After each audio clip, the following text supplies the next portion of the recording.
Success shouldn't feel this exhausting. If you're winning on paper, but burning out behind the scenes, you aren't failing. You're stuck in a psychological bottleneck called a hurdle of stop. I've been there. On the outside, things look great, but I was secretly burning out, convinced I was just lucky and waiting to be exposed as a fraud. I realized I didn't have a business problem. I had a mindset block. Whether it's imposter syndrome, perfectionism, or fear or failure, these aren't just feelings. They are growth bottlenecks. Identify your specific hurdle and get one immediate action step to regain your momentum today.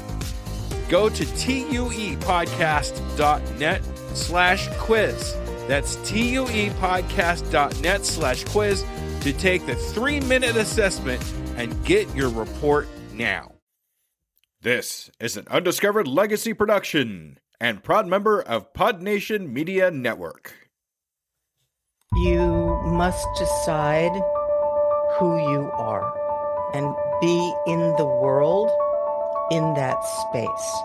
And yes, you're an entrepreneur, but what are you bringing to that? Who are you? What are your values? And that would be the most important thing that I think people have to do, because they get lost and they lose themselves because they're only about creating something as if it is outside them. And it is about them and how they show up and what their enthusiasm and passion is. That's what brings everybody else along with you. Are you ready to unlock your entrepreneur potential? Are you ready to break free from all the barriers holding you back? Then you've come to the right place. Welcome to the Undiscovered Entrepreneur, your first step in getting across the start line. Let's get across that start line together, right here, right now, on the Undiscovered Entrepreneur. Salutations, Scuba Believers, and we are here again with another amazing entrepreneur. Today we're here with Alison. Hey, Alison, how are you? Hi, Scoob. I'm doing really well. Thank you. Awesome. Thank you so much for taking the time out of your day to be on the Undiscovered Entrepreneur, get across the start line. Super appreciate your time. Oh, thank you so much. I appreciate the invitation. All right. So before we get started here, I have a kind of a semi-serious question to ask you. Okay, you ready? Okay, I'm ready. Okay, here we go. Are you a Scuba Believer? Oh, I am. I am on that team. You bet. Oh, yeah. All right. Yay! We have another Scuba Believer. Thanks, Alison. That's awesome. All right. So what I'd like to do here right up front is can I get an idea of who you are, what your entrepreneur adventure is, and how you got across the start line in your entrepreneur adventure. Okay, wonderful. I became an entrepreneur because being in big corporate crossed the values line. And I could not do that and remain committed there. So I left and I didn't have a job. I had to do something. And it turns out I started importing the polar heart rate monitor from Finland, and it had no market in the United States yet. And I met with them, and the first thing during that meeting was, can you do a letter of credit? And I said, yes, of course.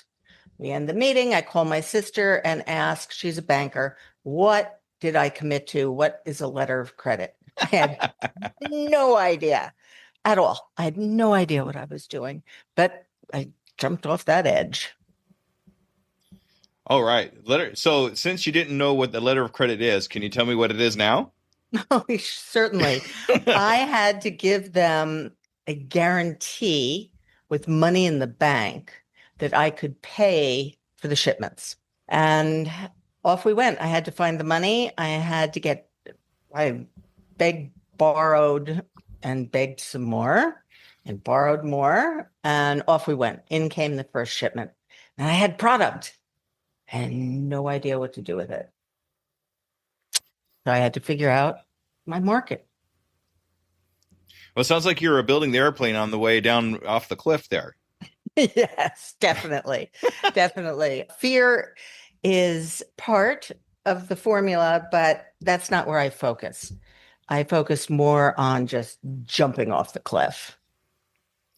I think fear really kind of gives us more of a direction than anything else, if you really think about it, because if you fear it, it's really something you need to do because you know on the other side of that fear is going to be something amazing. But you got to be able to take that step across the hurdle or jump across the hurdle, however you want to say it, to be able to get to the other side of it. Definitely. And fear can, no question, I've seen it a lot, can become paralyzing. And as an entrepreneur, you just don't have that luxury. You can't. Yeah, because time's of the essence, especially in something like that. Times I say, time is money. So, the more it's clicking away, the more you're losing time and money. So let's do something with it. Let's go across the start line now instead of waiting for fear to stifle us. Let's see what's on the other side of that hurdle. Let's see on the other side of that fear. Do you know what the acronym for fear is by chance? No, what? No, please tell me. Oh, okay. This is great. So it's false evidence appearing real. I love that. Yeah. Yes. So basically what it is, the fear is just something you're telling yourself. It's not a saber-toothed tiger that's going to bite you in the rear end. It's not something that physically that's going to hurt you. It's a narrative that you're telling yourself that's so negative that it's stifling you. So it's false evidence. It appears real if you think it's real, but it's really not. So instead of shying away from it, let's go towards it and see what happens next. Oh, that is magnificent. Do you mind if I use that in my coaching? You could definitely use that in your coaching. I don't have it copyrighted. I stole that from I sold cars for about 16 years. He was one of my sales managers, and he told it to me. Whoa. Yes. Brilliant. Thank you. Yeah, absolutely. So I'm really curious here. How did you find these people in Finland to be able to have this product? I mean, what's the story behind actually running into these people and kind of getting into that part of it? I was having a conversation actually with my brother-in-law at the time and said, I really don't know what to do. And he said, I'm working with this amazing man in Canada that has this product and you might be really interested in it. So I spoke to the person in Canada and we are still friends to this day. And he helped me and he made the introduction for me. And that's how it happened. It's amazing the connections that we can make if we just reach out. And it's and the thing is too, is like, if you're looking for something specifically, it's going to find you. Yes. And the things will definitely come together and mold as long as you're dead set on looking for them. If you're not doing anything, the universe is not going to reward you for doing nothing. No. No. Right? No, you can't sit still and say, oh, it'll just come to me. That's not how it works. So you went from your brother-in-law to Canada, and the gentleman from Canada that you never would have talked to or met if your brother-in-law didn't say anything, to this company over in Finland that gave you that helped you get the product to be able to sell and put you where you are today. Yes, absolutely it did. And I love the framing on that you're talking about, because it's not networking to use people. It's forming relationships. And when you're in relationship, people love to help each other. I will help anyone and form a relationship and be there for them. But if you're using me, my alarm button, that goes off. Yeah, it definitely sends up a red flag when you're asking so much but not giving so much. Right. It's definitely it's because it's like you have a bucket and you want to fill the bucket, but you can't fill it. Where am I going with this?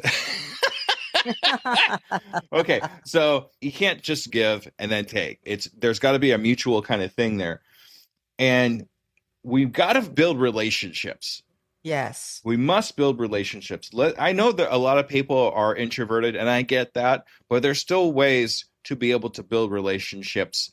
You don't have to be an uber extrovert like I am, where I'm all the time, but but there is a possibility for everybody to build a relationship, which in turn will bring something to fruition you could definitely take and turn it into something amazing. Absolutely. And I think the one thing that really sticks out for me too is we're not really all competition, right? As much as, and I think that stops a lot of entrepreneurs thinking, hey, I'm competition, so why would they help me? But that's not entirely true. We have to get over that and realize that we are here to help you. There's enough pieces of the pie, as they say, to go around. We have what we're doing, and we have our relations. I think we are more than happy to help you. Yes. Because being an entrepreneur immediately puts you into a community, and a community of others that understand the frustrations, the fear. What if I fail? You are responsible if you've taken money to get started, to your funders, to the individuals that have invested in you, and all of the things that go with it. We get it. It's okay. Let's talk. Well, yeah, because we've pretty much all lived it. Especially if you talk to a seasoned entrepreneur like you, Allison, where we've kind of done it a little bit. We've experienced the failures, the falls, the jumping off the cliff, everything else. We don't mind talking about our experiences and helping you along with the stories that we've accumulated over the time. Absolutely. Absolutely. Anything I could do to help someone get started, I'm in. Yeah, me too. All right. Yeah. Join it. We really, no matter what you do in your entrepreneur adventure, we're all a community. We're all a community of entrepreneurs, and we all understand what the stories are and what the guidelines are and things like that. So don't be afraid to reach out to us Definitely. and learn from us, learn from the experiences. I had a guest the other day that told me that the follies and the problems that we come across and overcome give us the right to be able to talk and teach other people about what we do. Yes. And a lot of us feel like we get imposter syndrome because we don't feel like we have the right. We don't have that piece of paper behind us saying that, we passed this test and have a written thing or whatever. It's the experiences that we go through is what gives us the right to be able to teach. Yes, definitely. And you can, at any stage in one's career, experience imposter syndrome. I was experiencing it not just in the beginning, but new situations later on, and looking at a room and saying, oh, these people way outclass me. Why would I have a seat in Bill Gates's boardroom? This is ridiculous. And I can't tell you what happened that first day at all. I was so in my head telling myself, you don't belong here. That was stupid. How could you just say that? He's going to fire you before day one. It's real. It is real. And that's okay. Talk it out. Yeah, yeah.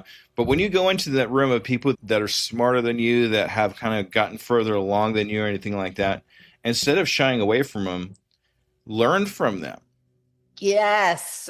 Yes. Learn from them. Even if you're just sitting back and listening to a conversation they're having with somebody else, where they're not really directly addressing you, you could still listen into the conversation and learn, especially somebody that big. Yes, it's so true. And when I finally got there, I figured out why is this person so great? What's different? What does he do that I don't do? And it is, he's brilliant. And that we were talking about very sophisticated science that he wasn't in, but he learned everything before those meetings. He knew what he was doing and came in armed with all the right questions, not to challenge, but to move it forward. Have you thought about this? What are you doing about that? And it was yes, and thank you very much. I get it. You're brilliant. Yeah, look, it's funny. Sometimes the questions could be more important than the answer. Because if you don't have the right question, you're not going to get the right answer. So if you come prepared with the right questions, yes, that can make all the difference. All the difference in the world. And, when entrepreneurs are raising money, they're doing their dog and pony show. But have they stopped long enough to ask the people that they're asking money of, who are they? What do they want from this investment? What's important to them? And it's all those questions that you can see, how would we fit together? What does this look like? It's very important. Absolutely. And we're all human. No matter where we are in this world, no matter how big we are, how small we are, whether I have 10,000 followers or two, whether I make millions of dollars or minimum wage, we're all human. So we really Yeah. need to treat each other as humans and just walk up to and just talk to them. Sometimes I run across this too because I work a restaurant in a very kind of high town. We have a lot of local celebrities out here, and they all crave just to be treated normal. It's so funny where they deal with this all the time where they're, oh, hello, Clay Cooper, or whatever. Right. And I go, hey, Clay, what's up? How's your day? You know, what's going on? He goes, yes. And he'll talk to me just like a normal person. Right. I had Clay Cooper in my restaurant a couple of days ago. Fair. Well, ooh. Yes. But yeah, we're all human. Yes, we are. And relating to everyone that way. So as you're an entrepreneur in a startup, everyone that comes in needs to be treated that way. Your customers, your clients, whatever that looks like, we're just people. We have needs, wants, desires, confusions, all of it. All right. That's awesome. Thank you so much, Alison. That was great. All right. So what I'd like to know here is, what do you think stops most entrepreneurs from getting across the start line? I mean, you talked to a lot of people, I'm sure. What do you think stops most of us from getting across the start line in our entrepreneur adventure? The biggest problem that I've seen is that you have an idea, you're the entrepreneur, now you need other people to round out the team. And then they're not necessarily aligned on the goal. Who are we as a company? What are we doing? And that the other major problem I see is that the founder believes, or founders believe, they have more rights than the rest of the people in the company. And the fact of the matter is that if you're in that company and you have a title, that's all you are. How well do you do your job inside the company? But then the founders have to put their founder hat back on as soon as they are outside the company, because they have to be that face of the company, and they're the founder and the pride, and talk about the company and what it means to them and the difference the organization is going to make. If they bring that into the company, other than for inspiration for everyone, it causes an enormous amount of resentment. Absolutely, absolutely. Because we have to be able to put our face on for outside, but when we come to inside to the company and talk to our employees and whatnot, we're all equals there. We're all the same people. We're all the same human, and all going for that same goal of whatever it is our goal is at that particular moment. So we're all in a team. We can't have somebody better than somebody else and expect us to work as a team. There's going to be resentment. There's going to be negativity and that kind of thing. That kind of thing stifles us. That stops us from doing what we need to do. Instead, let's talk to each other as humans, as people, and see what we have to say. A company that's really good at that is Pixar. Oh, interesting. Pixar has a huge fix on listening to everybody and what they have to say, and that's why they're so great at what they do. It's because they even they talk to the janitor, they talk to this guy over here. Hey, he has a great voice. He could be the turtle. You get that kind of thing too, and they're willing to listen. They also do something what's called friendly candor.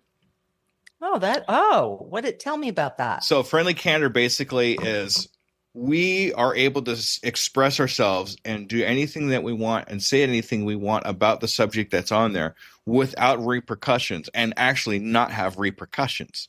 Yeah. So that way everything's friendly, and we all are in a friendly environment, but we could have candor too, where we can say what we feel and express what we feel. And because of that, they have such an open kind of forum for each other that they get more done. They could get more done in shorter amount of time because nobody's afraid to speak. Of course. Wow, that's wonderful. Yeah, retribution, not a good thing. Yeah. So you could actually read about that in Creativity Inc. Thank you. Yes, there's a lot of great stuff in there, and it's mostly storytelling, but there's a lot of business aspects in that. Okay. Yeah, I will that's awesome. definitely check that out. Thank you. Yeah, absolutely. All right. So I know you've been on several podcasts before mine, and I'm sure they always ask you, what was the hardest pitfall? What was the hardest problem that you had? Blah, blah, blah, blah. I like to put a little bit of a spin on that. What I'd like to know here is, what was the hardest pitfall you've experienced that you're proud of? So in other words, if you had this really hard thing happen to you, I'm glad that happened because this amazing thing came out of it on the other end. Do you have any Yes. stories like that? Yes, absolutely. Absolutely. Yes. Yeah, we were working really deeply and in the research. And the lead scientist was very absolute. It will be done this way and only that way. We could not truly experiment. And it slowed everything down. I really considered it a deep failure. And that I was the CEO and I recognized the behavior and how is that possible? And he was in my office and I called him a misogynist. It absolutely set him over the edge. And he went crazy. And I was thinking, not only can we not move the science forward, but now I have totally alienated this man. What have I done? I was so embarrassed. But it was one of those moments of truth. And he went outside and spent 2 hours on the phone with his wife and came back in and said, we have to talk. And it completely changed the relationship. It changed how he was showing up in the laboratory. I was shocked. It was unbelievable. And from going through, we might have to shut this down, to a breakthrough was amazing. And we would not have gotten there without that severe confrontation. I didn't call him out. Sometimes it's what it takes. Sometimes it's what it takes to snap somebody out of the situation that they're in, to be able to see where we go. I'm glad you did, because it never would have got you where you are now. No, it never would have. And I think this goes back to what you were talking about with the confrontation. Friendly candor. Friendly candor. Thank you. And we'll obviously have to write that down. And that was not a ground rule in the company. And if I had done that, everything would have been very different. And people would have had the permission all along to speak up and not be kowtowed by this individual. Well, a lot of times we're afraid to confront somebody that's a higher authority than us, because we're afraid we're going to lose our job, or we're afraid that we're going to say something bad that's going to make them upset. But I'm going to go right back to it. They're still human. We're still human, right? Don't be afraid to tell them, because it might be important. It might be important for you to be able to say something like that they won't realize until somebody steps up and says what they need to say. Yeah. Yes.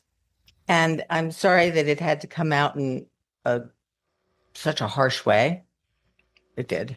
But it was a huge learning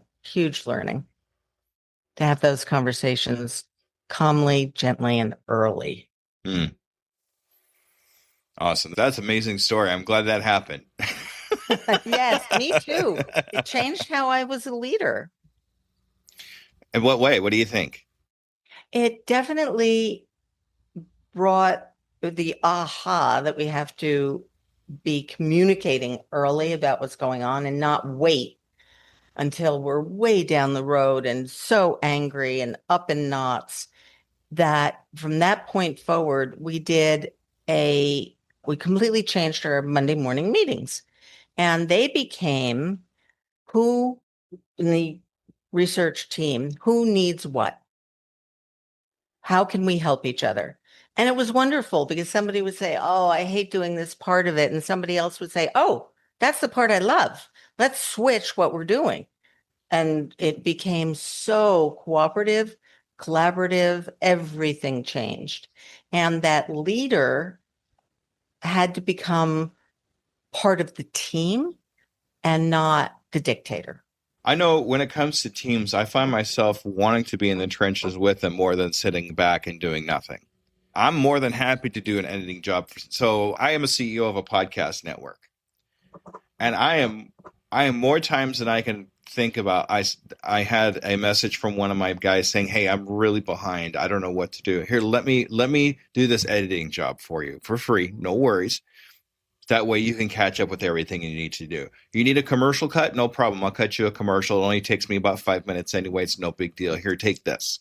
It's so much nicer and easier to be a part of the success of the team instead of being the person that says, hey, I accomplished this. Instead saying, we accomplish this together as a team. And it's such a better feeling. Oh, it really is. And that so much goes back to that feeling of community. Let's just do this together. Exactly. All right. So what I'd like to know here is if you came across a new entrepreneur just getting started in their entrepreneur adventure and you could give them one good, solid piece of advice, what would that be? You must decide who you are and be in the world in that space.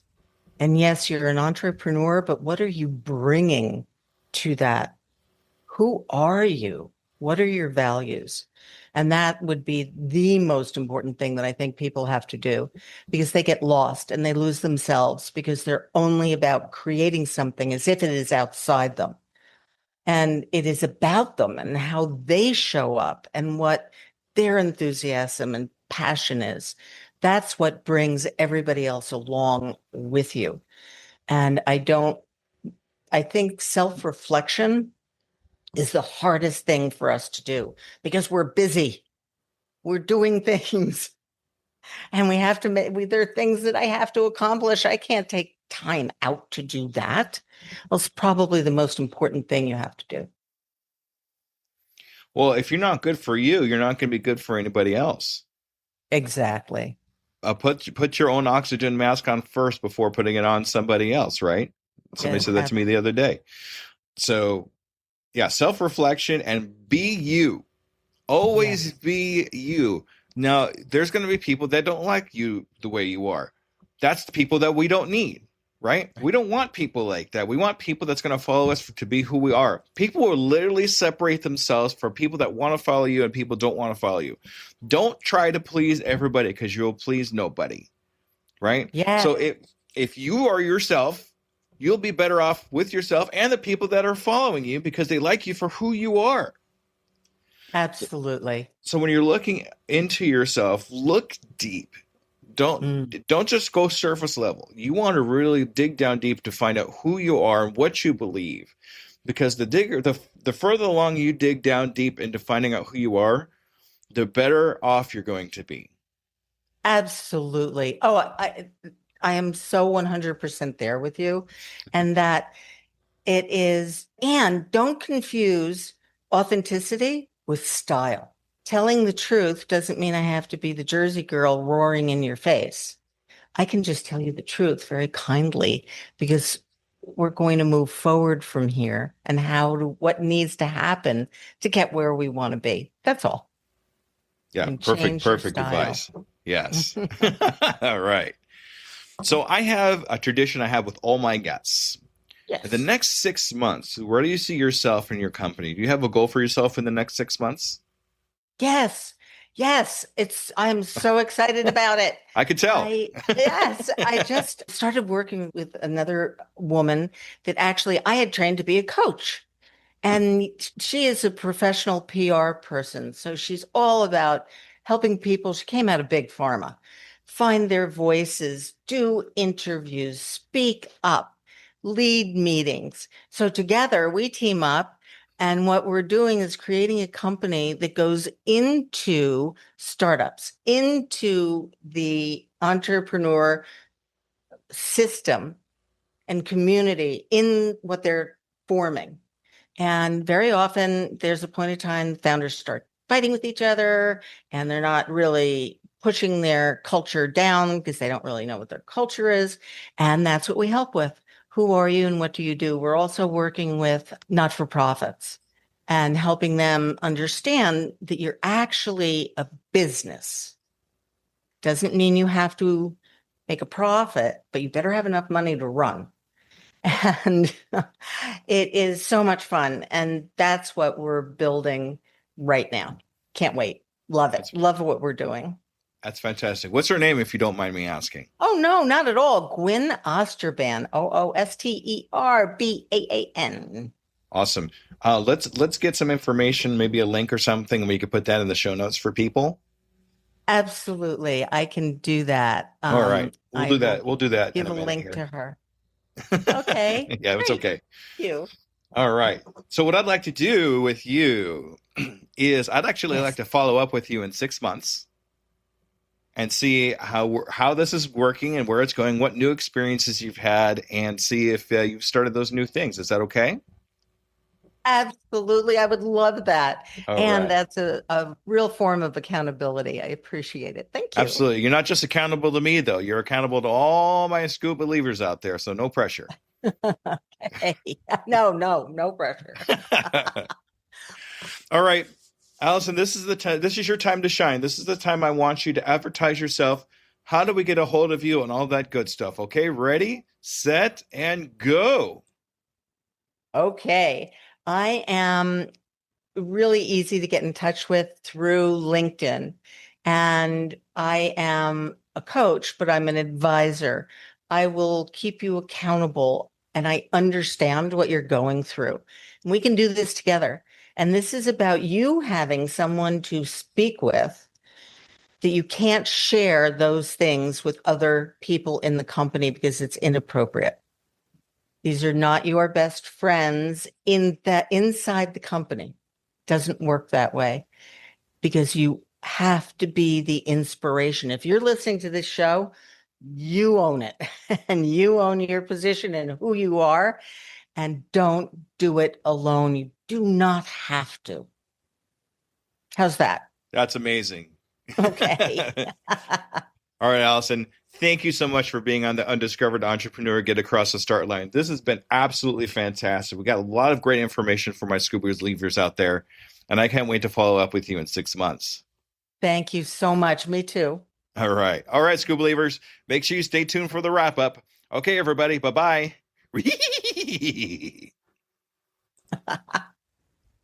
All right, Scoop believers, that was Alison. What a fantastic interview we had with Alison. A lot of great points.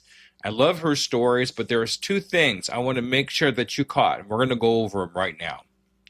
We can't build something from the outside in. We have to build from the inside out. What we believe that we are worth, what we believe that we can build. Instead of saying, what should I build?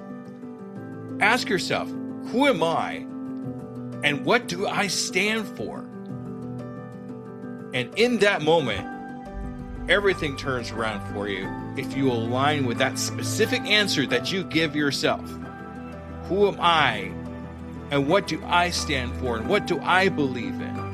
And if you could believe in that, then you could build a business that's going to last forever and you're going to enjoy every second of it because it's something you built from your emotions, from your experiences, and everything from the inside out, and not listening to the people out there